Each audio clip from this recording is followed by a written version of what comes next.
Welcome to our channel. 2027 సంక్రాంతికి senior super stars పోటీ పడబోతున్నట్టు కూడా తెలుస్తోంది. ఇప్పటికీ మీకు అర్థమైపోయి ఉంటుంది సీనియర్ సూపర్ స్టార్స్ అంటే బాలకృష్ణ గారు, వెంకటేష్ గారు, అలానే చిరంజీవి గారు, నలుగురు కూడా నాగార్జున గారు ఆల్సో. సో నలుగురు కూడా సంక్రాంతికి ముహూర్తం పెట్టినట్టు కూడా తెలుస్తోంది సినిమాల్లో. సో ఇష్యూ మీద ఒకసారి డిస్కస్ చేసే ప్రయత్నం చేద్దాం. ప్రస్తుతం అంతటి సినీ క్రిటిక్ జగదేవ్ గారు స్టూడియోలోనే ఉన్నారు. వెల్కమ్ చెప్దాం. Hello sir. Hi Zakir. Sir ఏంటి సార్ 2027కి ఇప్పుడే ముహూర్తం? ఏంటమ్మా ఎగిరే పెట్టకే మసాలా నూరుతున్నారు అన్నట్టుగా మీరు అన్నట్టుగా 2027 పొంగల్కి ఇప్పుడు నుంచి అన్ని కసరత్తులు. ఎందుకంటే రీసెంట్గా మంచి మోస్ట్ సక్సెస్ఫుల్ డైరెక్టర్ అంటే రాజమౌళి అంటారు. అండ్ మోరోవర్ అనిల్ రావిపూడి గారు కూడా ఆ లిస్టులోనే చేరారు. రాజమౌళి గారు అంటే 2 ఏళ్ళకు 3 ఏళ్ళకు ఒక సినిమా, బట్ అనిల్ రావిపూడి సంవత్సరానికి ఒక సినిమా చేసుకుంటున్నారు కదా. ఆ చేసుకున్నది కూడా సంక్రాంతి సెంటిమెంట్ బరిలో దిగుతున్నారు, వరుస హిట్లు. ఇప్పుడు ఇంకోటి ఏంటంటే ఏదైతే 2025 సంక్రాంతికి వస్తున్నాం అని పెట్టారో, పోనీ అందులో సంక్రాంతి టైంకి వస్తున్నాం సార్ ఆడు పట్టుకుంటామని చెప్పి ఏదో చూపించారు. Cinema blockbuster. ఇక్కడ మన శంకర్ వరప్రసాద్ పండగకు వస్తున్నారని పెట్టారు. పండగ రావడానికి ఏముంది, అక్కడ పండగ వచ్చిన టైంలో ఏమైనా ఉందా? అదేం లేదు. బట్ అదొక సెంటిమెంట్గా వర్కౌట్ అయిపోయింది. సో ఇప్పుడు ఏంటంటే నెక్స్ట్ పొంగల్కి ఎవరు ఏంటి అంటే 25కి వెంకటేష్ ఉన్నారు, సంక్రాంతికి వస్తున్నాం. 26లో కూడా విక్టరీ వెంకటేష్ ఉన్నారు చిరంజీవి గారి సినిమాలో. ఇప్పుడు 27లో కూడా ఆల్రెడీ అనిల్ రావిపూడి గారు అనౌన్స్ చేసేసారు. ఎవరట? విక్టరీ వెంకటేష్ విత్ కళ్యాణ్ రామ్ గారితో, నందమూరి కళ్యాణ్ రామ్ గారితో, విక్టరీ వెంకటేష్ గారితో. అంటే 27 సంక్రాంతి కూడా వెంకటేష్ గారు, అనిల్ రావిపూడి గారు బ్లాక్ బాస్టరే అనమాట కదా. సో ఇది ఇలా పక్కన పెడితే ఇప్పుడు ఈ సంక్రాంతి సెంటిమెంట్ అందరికీ వర్కౌట్ అవుతుంది అనేది ఒక టాకు. ఈ నేపథ్యంలో చిరంజీవి గారు, బాలయ్య గారు, నాగార్జున గారు, వెంకటేష్ 4 పిల్లర్లు కూడా ప్రయత్నం చేస్తున్నాయి. 2027కి ఎలాగో వెంకటేష్ గారి సినిమా సిద్ధం అయిపోతుంది, ఫిక్స్. అది అనిల్ రావిపూడి కాబట్టి అనుకున్న టైంకి ఆయన రిలీజ్ చేసేస్తాడు. ఇకపోతే చిరంజీవి గారిది బాబీ సినిమా ఉంది, ఈ విశ్వంభర్ తర్వాత ఇప్పుడు బాబీ సినిమా. సో అది కూడా ఆయన పొంగల్ మీద ఆశ పెట్టుకున్నాడు. ఆ తర్వాత నాగార్జున గారు వాసివాడి తస్సదియ ఏదో సినిమా ఉంది, అది పెడతారా లేదంటే సంక్రాంతి సోగ్గాళ్ళు అని పెట్టి క్యాప్షన్ ఇది పెడతారా అనేది ఒక డౌట్ ఉంది. మొత్తం మీద సంక్రాంతి కాన్సెప్టే. ఇకపోతే బాలయ్య గారితో గోపీచంద్ మలినేని ఏవో వరుసగా ఉన్నాయి. మళ్ళీ ఇంకోటి ఎవరు యంగ్ దర్శకుడు ఒకరు, విశ్వంభర దర్శకుడు ఎవరిదో ఒకటి ఉంది. సో కథా చర్చల్లో ఉన్నాయి. సో అది కూడా బాలయ్య గారికి ఏంటంటే పక్కాగా సంక్రాంతి సెంటిమెంట్ ఉంది బాలయ్య గారికి, అది ఒకటి వస్తుంది. అంటే మొత్తం మీద పెద్ద హీరోలు అన్నీ సంక్రాంతికి 2027 కాన్సెప్ట్లోనే ఉన్నాయి, ఈ రిలీజ్ అయ్యేవి కాకుండా. ఇదిలా ఉంటే నెక్స్ట్ జనరేషన్ హీరోస్ ఎవరున్నారు అంటే యంగ్ హీరోస్ నితిన్, శర్వానంద్, వరుణ్ తేజ్, లేకపోతే నాని, ఇంకా చాలా వీళ్ళందరూ కూడా ఇంకో అదొక రకమైన ట్రాన్స్లోకి వెళ్తున్నారంట. ఏంటి ప్రభాస్, మహేష్ బాబు కాకుండా. ఎలాగో మహేష్ బాబు గారి వారణాసి, ప్రభాస్ది స్పిరిట్ ఉన్నాయి. సో ఈ నేపథ్యంలో శర్వానంద్ సినిమా ఎలా ఉంటుంది అనేది డౌట్. శర్వానంద్ సినిమా కూడా పొంగల్ టచ్ ఇచ్చేలాగా ఒక సినిమా ప్లాన్ చేస్తున్నారంట.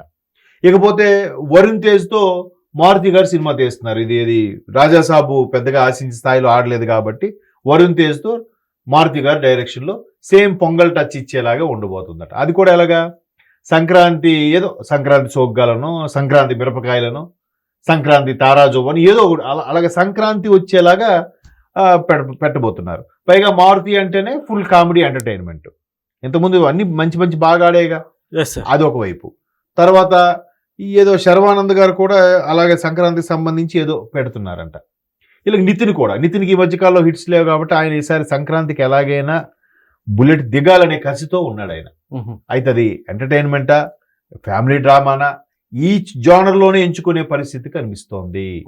ఎవరు కూడా మాస్ మసాలాలకు కానీ భారీ సెట్టింగ్లకు కానీ ప్రయత్నం చేసే అవకాశం లేదు. ఎందుకు ఉండట్లేదు?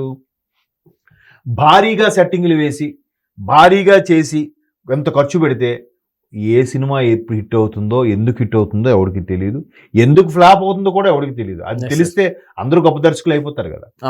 సో అందువల్ల ఏం చేస్తున్నారు, సింపుల్గా మన అనిల్ రావిపూడి గారి కాన్సెప్ట్ ప్రకారం చిన్న లాజిక్లతోనే సినిమా తీసేస్తున్నారు. ఇప్పుడు మొన్న శర్వానంద్ కూడా నారి నడుమురారి ఉంది, పెద్దగా సెటిల్ లేవు, భారీ లొకేషన్స్ లేవు, సింపుల్గా ఇంట్లోనే ఒక ఆఫీస్లోనే తీసిన సినిమాలా తీసేశారు. అయిపోయిందిగా. సినిమా బొమ్మ హిట్.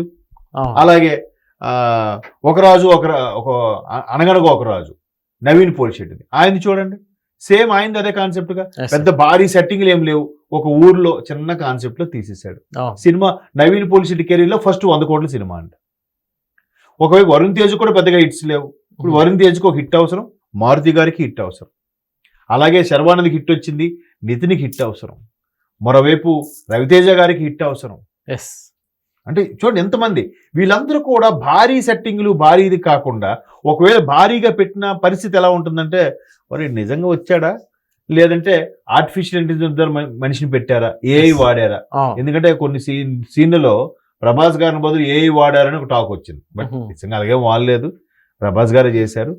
ఆది పురుషులు అనుకుంటా ప్రభాస్ గారి సీన్లు కొన్ని దగ్గరలో గ్రాఫికల్ గా ఏఐ వాడి ప్రభాస్ని పెట్టారని కూడా ఒక టాక్ వచ్చింది.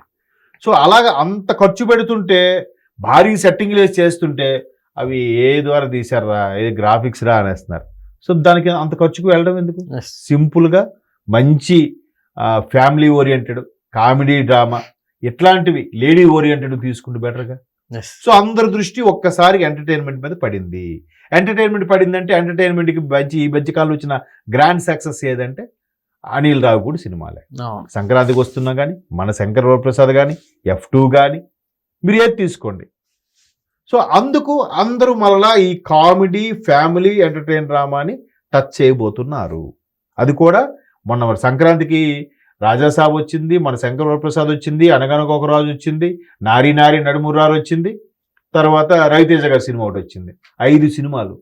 5లో దేనికాదే ఒక రాజాసాబే కొంచెం తక్కువ పేరు తెచ్చుకుంది, కానీ మిగతా అన్ని నారీ నారీ నడుమురారు హిట్టు, అనగనగా ఒక రాజు కలెక్షన్ పరంగా హిట్టు, మన శంకర్ ప్రసాద్ సూపర్ హిట్టు కదా. సో కామెడీ ఫ్యామిలీ ఎంటర్టైన్మెంట్కి వస్తే అమ్మయ్య మినిమం గ్యారంటీ. సో పెద్ద హీరోలు ఏ బాటలో నడుస్తున్నారో ఈ హీరోలు కూడా అదే బాటలో నడుస్తున్నారు. మరి ఎటువంటి సినిమాలు వస్తాయో చూద్దాం. Okay sir, thank you.